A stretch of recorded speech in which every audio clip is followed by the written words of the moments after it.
JD Vance is widely recognized as a sharp and highly skilled orator, someone who knows exactly how to craft his arguments and deliver them with precision. Whether in political debates, interviews, or public addresses, he has a unique ability to articulate his points in a way that resonates with his audience. Now, all eyes are on Vance as he prepares to speak with UK Prime Minister Keir Starmer. This highly anticipated conversation has already sparked intrigue, especially since the Vice President has confirmed that free speech will be a key topic of discussion. Given Vance's strong stance on this issue, it will be fascinating to see how he challenges or engages with Starmer on matters of speech, expression, and political discourse. In today's video, we will be watching and reacting to footage that offers a preview of what JD Vance might say to Keir Starmer from his recent public speaking. Will he take a hard stance? Will he challenge Starmer's policies? Stay tuned as we analyze and break it all down. But before we dive into the footage, don't forget to hit the like button, subscribe to the channel, and become part of our fast-growing community. Your support helps us continue bringing you insightful content on the latest political events and discussions.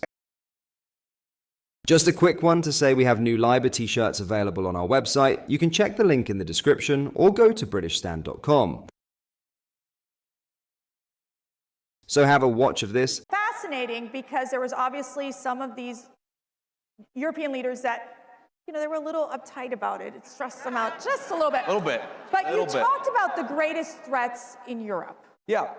So look, the greatest threat in Europe, and I'd say it was the greatest threat in the United States until about 30 days ago, is that you've had the leaders of the West decide that they should send millions and millions of unvetted foreign migrants into their countries. That is the biggest threat to Europe. And frankly, it remains, by the way, the biggest threat to the United States because, yes, we've got 4 years of President Trump's leadership, but I guarantee you, if the Democrats ever get power again, they're going to try to do it again. We cannot rebuild Western civilization. We cannot rebuild the United States of America or Europe by letting millions and millions of unvetted illegal migrants come into our country. It has to stop.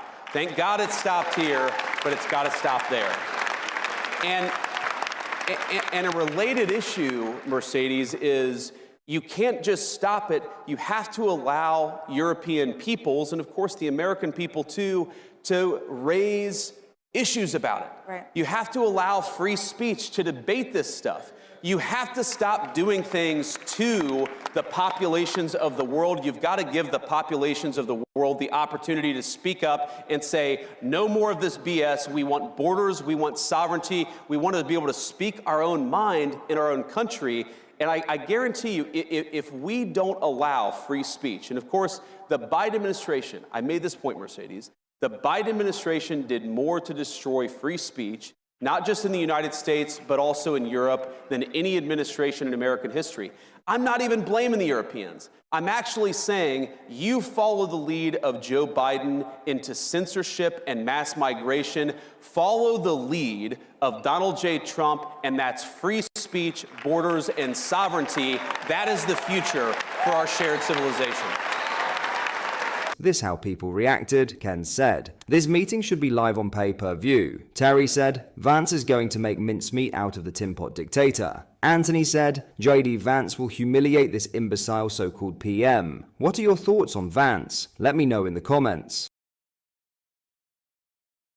In other news, Jeremy Clarkson has launched a fresh attack on the Labour-run councils and Keir Starmer's government as he takes aim at the cesspit state of Britain. The 64-year-old presenter blasted disgusting littering around the UK and the government's apparent lack of interest in addressing the issue.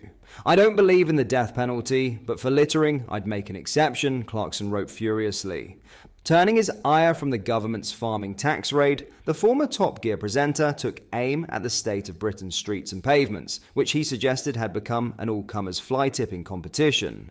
Refuse carelessly discarded extended from Coke cans and food wrappers to broken cookers and dead pets. The 64-year-old fumed in his column for The Sun. Such is the severity Britain's desperate rubbish issues that Clarkson draws comparisons to some of the world's off-the-beaten-track backwaters. Clarkson compares the developing littering culture in the UK to that of India, Bolivia, and Manila in the Philippines, which he argued has the world's most disgusting litter problem. However, he cautioned some from blaming the members of the immigrant community community who originate from such parts of the world as the source of the country's trash problem. The 64-year-old suggested the littering is as bad in the Cotswolds, where he jokes the population is largely descended from the Piltdown Man, a historical fraud purporting to have uncovered an early human ancestor in Sussex. Every hedgerow round my farm is full of nachep, and it makes me so angry as I drive along, my hair starts to steam, he fumed. To that end, Clarkson threw his weight behind planting snipers in trees and pylons around the country to dispatch any litterers at the moment of their infraction.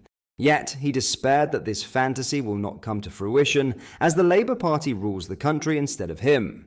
Short of assassinating fly tippers, Clarkson slams the priorities of Labour councils. Using Handsworth in Birmingham as an example, the 64-year-old rages they would rather spend their money on plant-based diets for people in the transgender community than emptying bins or cleaning streets. Keir Starmer's government also did not escape the motoring journalist's ire, who he also accuses of not being bothered about the parlous state of the UK.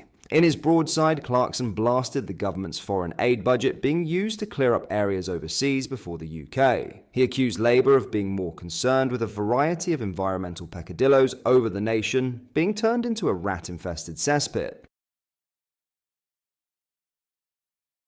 Lastly, Princess Kate is determined to remain in charge, according to a royal commentator, as the Prince and Princess of Wales are set to return to public duties following a mini-break. The royals have not undergone any official engagements during the half-term period, as the family has reportedly taken a holiday in the Caribbean with George, Charlotte and Louis. In their return, William and Kate are set to visit Pontypridd in South Wales on February 26th, ahead of St David's Day celebrations on March 1st. Former BBC royal correspondent Jenny Bond suggested that the Princess of Wales is in no rush to make a full return to public duties as she continues to prioritise health and her family. Bond said, "We have already seen more of her than we expected in these early months of the year, so that augurs well. But I think she will be determined to remain in charge of her own schedule, and she will dictate how much we see her on public duty, and how quickly she gets back to full-time work. And that is absolutely her prerogative after all she's been through." Bond explained that Kate has longed for sunshine since announcing her cancer diagnosis in March last year. She told the Mirror, Catherine's parents were there waiting for them, so they had the welcome advantage of a bit of extra childcare on holiday, as well as the fun of being with people they really love. Catherine talked about how she longed for sunshine during her treatment for cancer. So it makes perfect sense to head to an island where the sun shines all day and the sea is warm. The trip clashed with the BAFTA Film Awards, which William serves as president. The heir to the throne and his wife were never scheduled to attend the 2025 ceremony, with Kensington Palace confirming the couple would not attend prior to the event. Bond added, "William has been president of BAFTA for 15 years, but he doesn't attend the awards ceremony every year. And in any case, I don't think anyone would begrudge him and his family a week or so in the sunshine." What are your thoughts on what we discussed in today's video? Let me know down in the comments section below. If you've not yet already, make sure you do drop a like on this video and subscribe to the channel for more British content. Thank you, take care, goodbye!